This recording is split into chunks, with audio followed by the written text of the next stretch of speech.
Right out of the gate, Loki has boasted a unique visual identity, arguably the most distinctive of the Disney Plus Marvel shows so far. Sure, WandaVision felt fresh, but its mashup of sitcom styles did eventually give way to pretty familiar superhero imagery.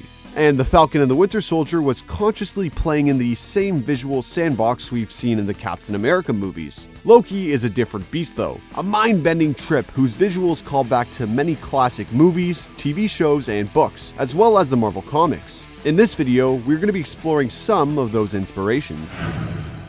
To create the otherworldly Time Variance Authority, director Kate Herron and the show's production team envisioned a striking retro-futuristic aesthetic. Time passes differently here in the TVA. This combination of impossibly advanced technology and more old-fashioned elements helps to show that the TVA exists outside of regular time. It's simultaneously familiar and alien, which not only gives it a unique atmosphere, but helps the audience to swallow some of the more out-there concepts that the show is playing with. Among the inspirations that Herron and her team drew on for the show's technology were Ridley Scott's seminal sci-fi classics, Blade Runner and Alien, both of which combine strikingly alien imagery with more down-to-earth mundane designs. The fonts on the TVA's computers, the sometimes dreary colors, and the anachronistic gadgets achieve what both Scott's films did so well, creating a tactile environment that feels lived in and real, even though the characters are doing work that's beyond our imaginations. Herron has also said that David Fincher's grim and gritty serial killer drama Seven was a major influence on the show's muted color palette. Episode 2 even features a cheeky needle drop reference to the movie. Did you catch it?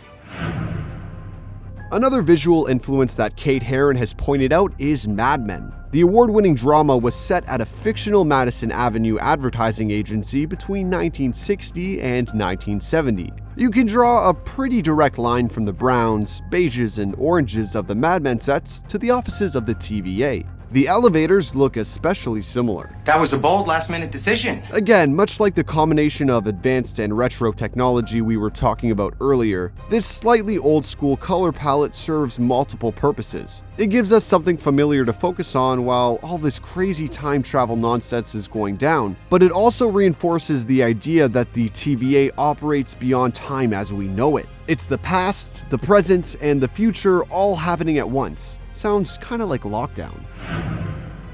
While the offices of the TVA may be the kind of mundane, functional rooms you might even recognize from real life, when you look out the window, it's a whole different story. The impossible city that lies beyond is so complex and visually stunning, it's almost abstract. And it owes a huge visual debt to Metropolis, Fritz Lang's silent sci-fi classic from 1927. The design of the TVA city is almost overwhelming to the eye. It's hard to know where to look, and the huge, complex cityscapes of Metropolis were very much the same. Metropolis also combined the alien with the familiar in a way that carries over to Loki.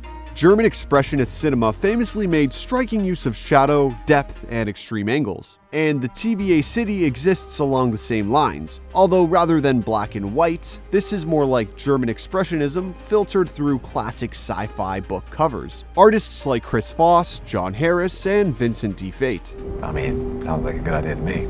There is even an element of steampunk to the colors and designs. Director Kate Herron has said that the visuals of the show are very much in conversation with classic science fiction of the past, and the TVA city is a great example of that, taking influences from screen and page to create something striking and memorable. Science fiction and fantasy have always dealt with huge concepts, ideas so big and complex that they run the risk of melting your brain into soup.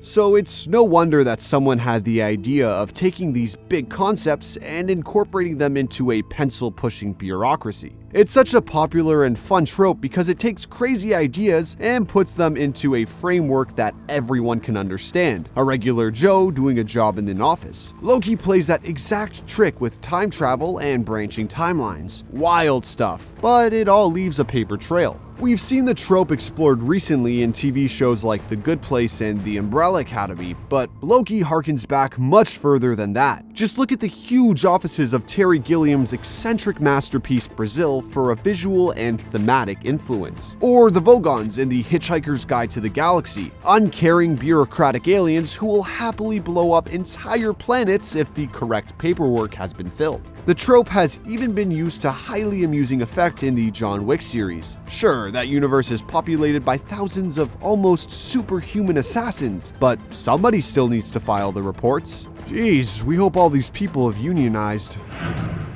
In amongst all the brown and beige of the TVA offices, one visual bright spot is Miss Minutes. She's part mascot, part walking tutorial, kind of alive but kind of not, just the sort of fun, weird detail that makes this setting so much fun. Welcome to the Time Variance Authority. I'm Miss Minutes. Kate Herron has said much of the inspiration for Miss Minutes came from Jurassic Park's cheerful animated character, Mr. DNA. But we'd argue that she fits into an even longer tradition, reminding us of classic 1960s Hanna-Barbera animations like the Jetsons or Paramount's Popeye. And if you want to look at a more recent inspiration, as an educational animated character with a slightly bizarre edge, Miss Minutes certainly reminds us of similar devices from games like BioShock and Fallout. A wide range of influences indeed, fitting for a show taking place all over the known and unknown universe. Viewers of a certain age may have noticed Owen Wilson drinking a very specific soda in the show. Josta was a short-lived energy drink produced by Pepsi in the 1990s. Why Josta, you ask? Well, he's a time traveler. Of course he'd enjoy an obscure beverage that doesn't exist anymore. In this scenario. It's not Asgore. That's it's my a metaphor. lunch. Just hang in there.